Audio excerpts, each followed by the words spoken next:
Hey guys, in today's video I'm going to show you how to make a parameterized toroidal propeller, and that is definitely a mouthful. So the first thing we're going to do is go into modify and click change parameters, and you do need the timeline on to be doing this, and we're going to add a couple things.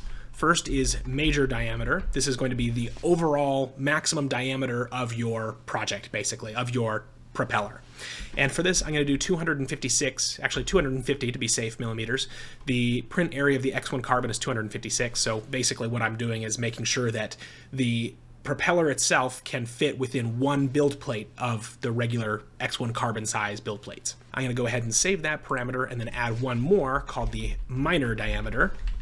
And this one is going to be about 100. I'm going to change all these later, but I just need to have them for now. And the last one that we're going to need for now is the angle, and this one is going to be in millimeters. It's not going to be degrees, and that'll make more sense why later.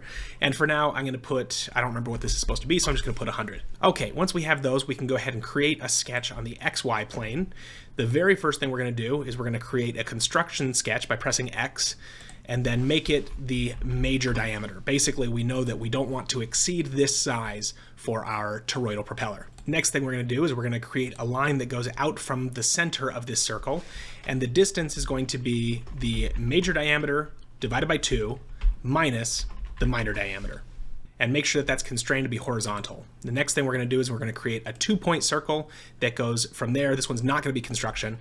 That goes from that point to the outside of the construction circle. Last thing, we're going to make one more construction line just so that this is constrained, and that's going to go from the point that we just made, this is going to be a construction line, to the center of that minor diameter circle. And once we constrain that to be horizontal, you can see that we have this entire sketch constrained. One more parameter that I'm going to add that I just realized I forgot is going to be the thickness.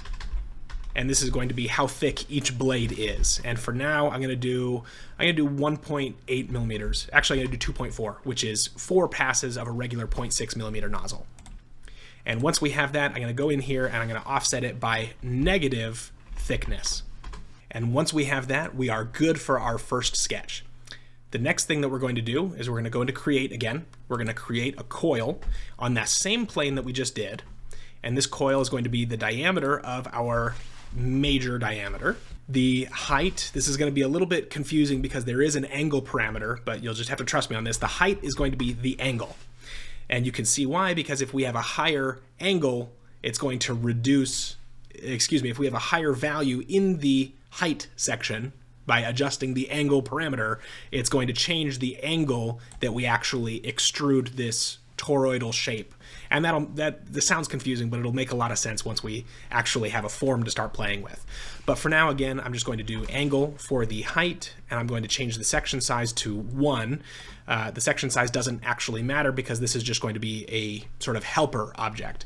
And the revolutions 1 is probably fine. So now we have our sketches and sort of a little snake that goes around our sketch. Now we're going to go into the Create tool and click on Sweep, which is basically extrude along a path. We're going to click on that circular profile, or at least the inside of it, and we're going to sweep it with the path being the innermost point of that triangle that we just, that coil that we just created.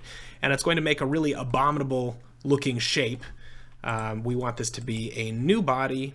And every time you change one of these settings, it's going to take a little while to update, just so you know. My orientation was defaulted to perpendicular, which is part of why it looked so weird, but we want it to be parallel. And the distance doesn't really matter because I'm going to change that here in a second. That's one more parameter that we need to add is the total height of our propeller. And for mine, I think I'm going to do about 10 millimeters. Next thing we're going to do is we're going to create an offset plane. We're going to offset this face that we started on by the height of the propeller, basically how tall we want it to be at the end. We're going to create a sketch on that plane, and there's probably a better way to do this, but I'm just basically going to brute force the height that I want by making a giant circle and then extruding it up for infinity.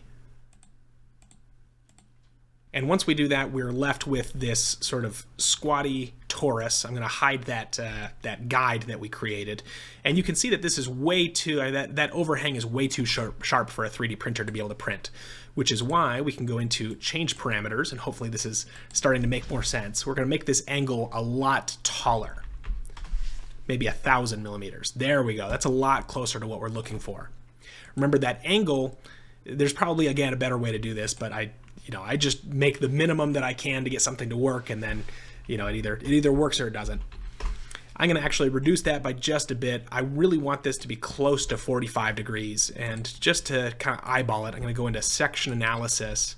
I actually need to do it on the other face there. I'm going to go about halfway through, and I'm going to make a sketch. Again, this is just me eyeballing this, starting from about here, and our angle is about pretty close to 45 degrees, which is what I was looking for. So that is just dandy.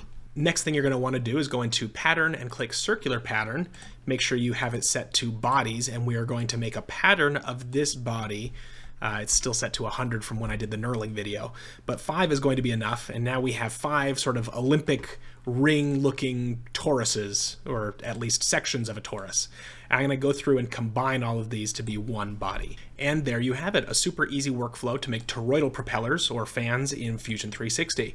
You can then go into your change parameters menu and say, well, maybe I want these rings to be a little bit bigger, so you can change your minor diameter to be 120 millimeters instead. Or you can say, well, I want the angle to be a little bit sharper, so you can make it, you know, a 400 millimeter twist instead of an 800 millimeter twist, for example. So have fun playing around with these settings. If you end up using this in a project, please send me a picture, DM me at Christopher's Factory on Instagram.